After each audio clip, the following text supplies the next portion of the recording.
Bismillahirrahmanirrahim. Assalamu alaikum students. How are you all? I hope you all are fresh and fine. Video link online class grade 6 subject science date 5/12/2020. As you know students, we have completed the explanation and reading of our chapter 2 living organisms. Take out your books and open page number 22.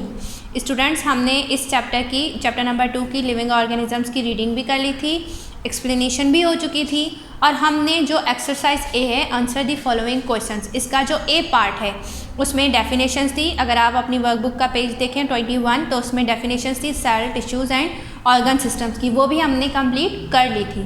तो आज जो है हम start करेंगे exercise ए का जो part B है, ठीक है, उससे स्टार्ट करेंगे। स्टूडेंट्स ये जो आपको आंसर्स हैं मौजूद यहाँ पर शो हो रहे हैं, मैं इसकी एक्सप्लेनेशन भी करूँगी एक बार, और ये आंसर्स आपने अपनी वर्कबुक्स पे नोट डाउन करने हैं, ठीक है। आज जितने भी आंसर्स हम पढ़ेंगे वो सब के सब आपने अपनी वर्कबुक में लिखने हैं, ठीक है, कंप्लीट करने हैं आपने ये अपना वर्क।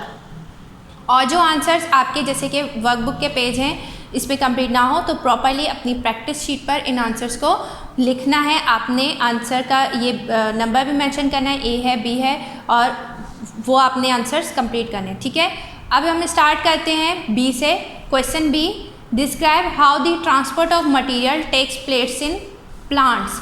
हमने पहले भी पढ़ा था कि प्लांट्स के अंदर जो प्लांट्स अपनी फूड बनाते हैं, फूड लेते हैं through the roots and by the process of photosynthesis, तो वो किस तरह से प्लांट के एक पार्ट से दूसरे पार्ट तक वो मटेरियल पहुंचता है, ट्रांसपोर्ट होता है, ठीक है, ये हमने पढ़ा था। आज हम मज़ीद इसको मैं आपको इस आंसर के साथ एक्सप्लेन कर दूंगी। Transport of materials in plants, plants के अंदर जो मटेरियल्स एक जगह से दूसरी जगह पहुंचते हैं, ट्रांसपोर्ट होते हैं, वो पढ़ेंगे। In plants materials are circulated in a system of tubes called the vascular system. Plants के अंदर जो मटेरियल सर्कुलेट करते हैं, यानी कि जो मटेरियल एक जगह से दूसरी जगह जाते हैं, घूमते हैं, ठीक है, वो एक पूरी ट्यूब्स का, प्लांट्स के अंदर, प्लांट्स की टिश्यूज़ में एक ट्यूब्स मौजूद हैं, पूरा एक सिस्टम मौजूद है। उस सिस्टम को क्या नाम दिया गया? Vascular system. आगे हम पढ़ते हैं कि वैस्कुलर सिस्टम है क्या। Vascular system, the vascular system of plants is composed of specialised tissues called xylem and phloem. Plants का जो वैस्कुलर सिस्टम है, ठीक है, वो एक ख़ास किस्म के टिश्यूज़ से मिलकर बना है जिसको जाइलम और फ्लोएम का नाम दिया गया। आपको पता है कि सेल्स मिलकर टिश्यूज़ बनाते हैं, टिश्यूज़ मिलकर मज़ीद जो है वो ऑर्गन्स बनाते हैं। तो टिश्यूज़ जो प्लांट्स के हैं उनको क्या नाम दिया गया? Xylem and phloem. अब सबसे पहले हम पढ़ेंगे स्ट्रक्चर ऑफ जाइलम। जाइलम के स्ट्रक्चर पढ़ेंगे कि जाइलम किस तरह के टिश्यूज़ होते हैं प्लांट्स के। Xylem is made up of long dead cells called vessels. Vessels have thick walls. Xylem जो एक लंबे जो है वो डेड सेल्स से मिलकर बने हैं जिसको वेजल्स कहा गया है। वेजल्स कहते हैं, जैसे कि ब्लड वेजल्स हमने पढ़ी थी, तो इस तरह से खून की नालियाँ, इस तरह से प्लांट्स के अंदर भी नालियाँ मौजूद होती हैं, वेजल्स। वेजल्स की जो साइड वॉल्स होती हैं वो थिक होती हैं, मोटी होती हैं। यहाँ पर हमने स्ट्रक्चर पढ़ा। अब पढ़ते हैं फंक्शन ऑफ जाइलम। जाइलम का काम क्या है?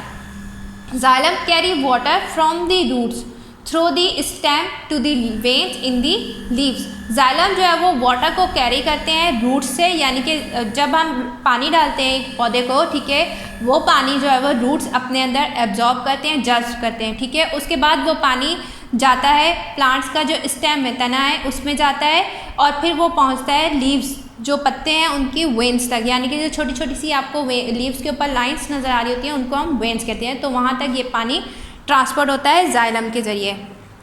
पेज नंबर 22 कंटिन्यूड, हमारा आंसर बी कंटिन्यू है अभी। अब हम पढ़ेंगे स्ट्रक्चर ऑफ फ्लोएम। फ्लोएम का स्ट्रक्चर पढ़ेंगे, दूसरा जो टिश्यू है प्लांट का वो किस तरह के। Phloem is made up of long thin walled tubes called sieve tubes.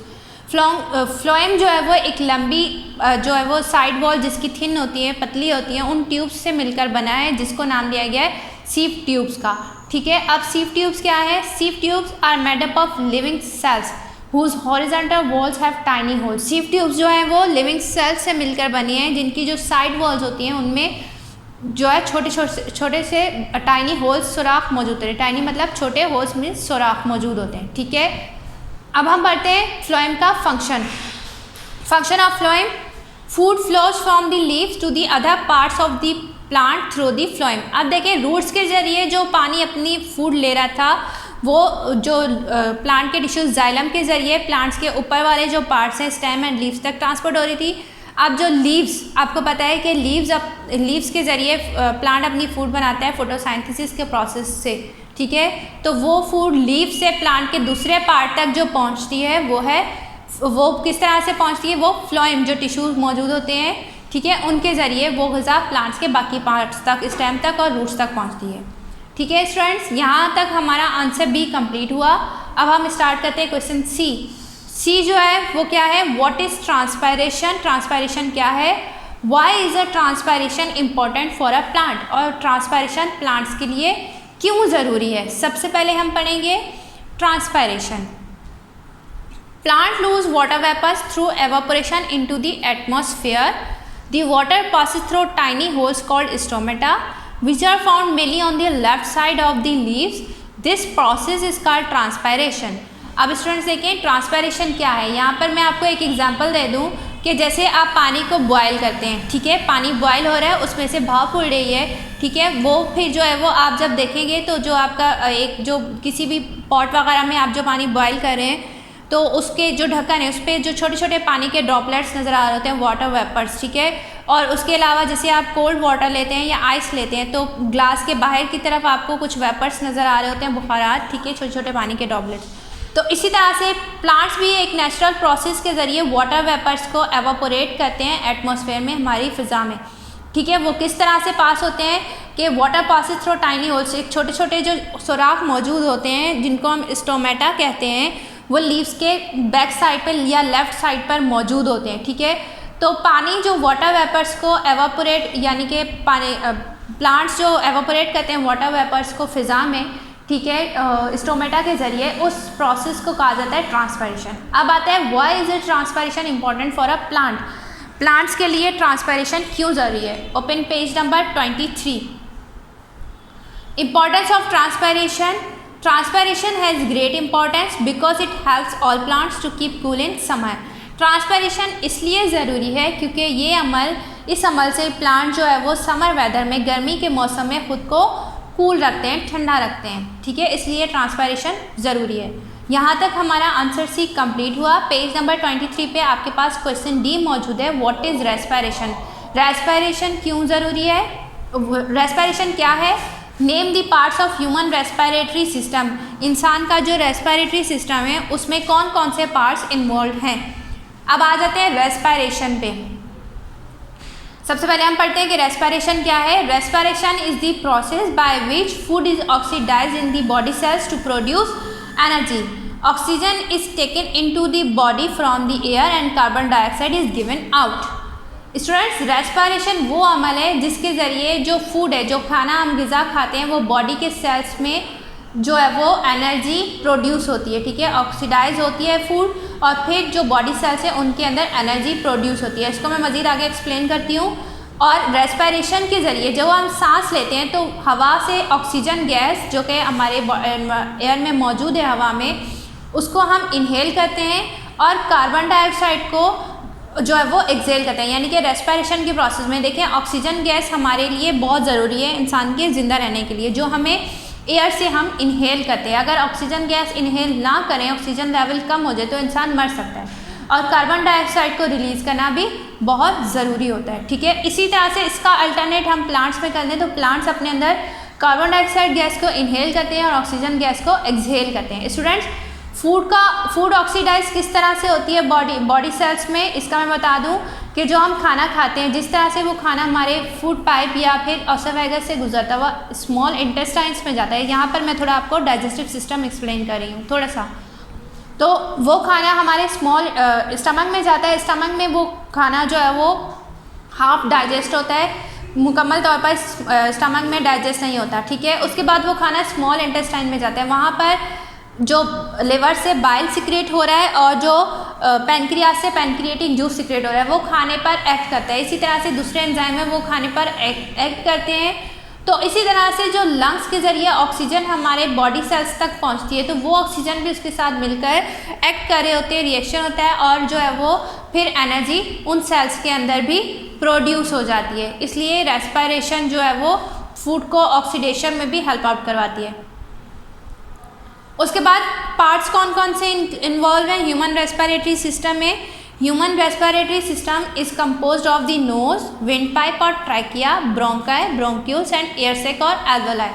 अब आप देख लें कि ह्यूमन इंसानी जो रेस्पिरेटरी सिस्टम है वो बना हुआ है किससे? नोज़ के ज़रिए हम सांस लेते हैं, वो हवा जो है वो ऑक्सीजन लेकर हमारे विंड पाइप जो ट्रैकिया है, जिसको विंड पाइप का दूसरा नाम ट्रैकिया, ठीक है, जिसको हम ट्रैकिया भी कहते हैं, वहाँ से गुजर कर ब्रोंकाई। ट्रैकिया जो है डिवाइड होती है ब्रोंकाई दो ट्यूब्स में, ब्रोंकाई दोनों लंग्स में डिवाइड होती हैं और लंग्स में वो ब्रोंकाई जाकर ब्रोंक्यूल्स बना देती हैं और ये थाउजेंड्स की तादाद में हमारे लंग्स में मौजूद होती हैं।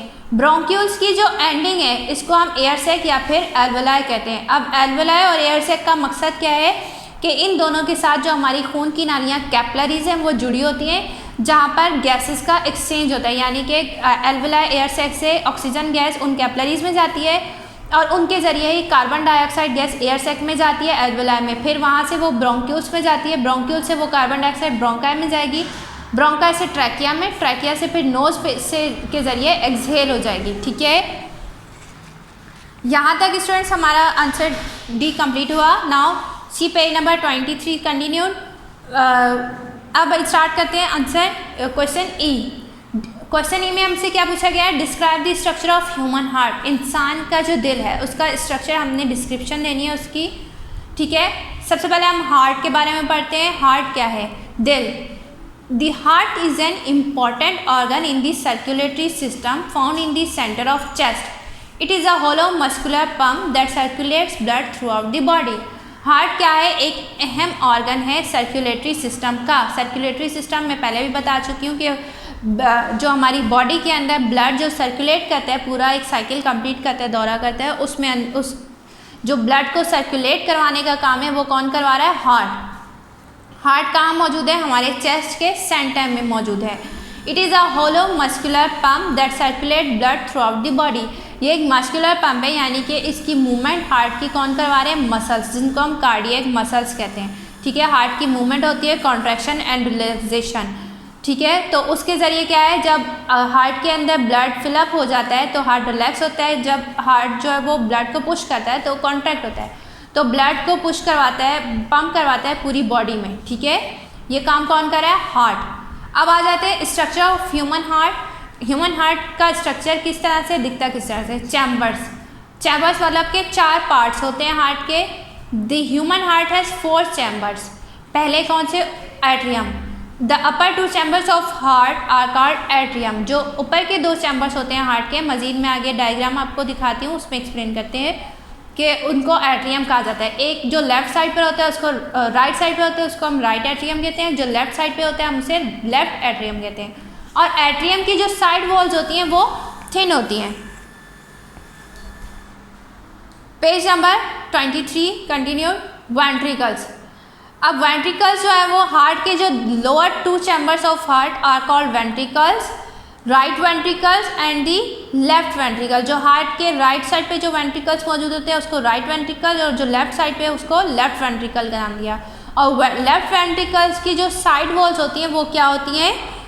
थिक होती हैं। ठीक है, आई होप स्टूडेंट्स आपको यहाँ तक मेरा लेक्चर समझ में आ गया होगा और आपको जो ये आंसर शो करवाए गए हैं ये आपने अपनी वर्कबुक में कंप्लीट करने हैं। And kindly your submit your work assignment on Saturday 12/12/2020। Thank you. अल्लाह हाफिज़।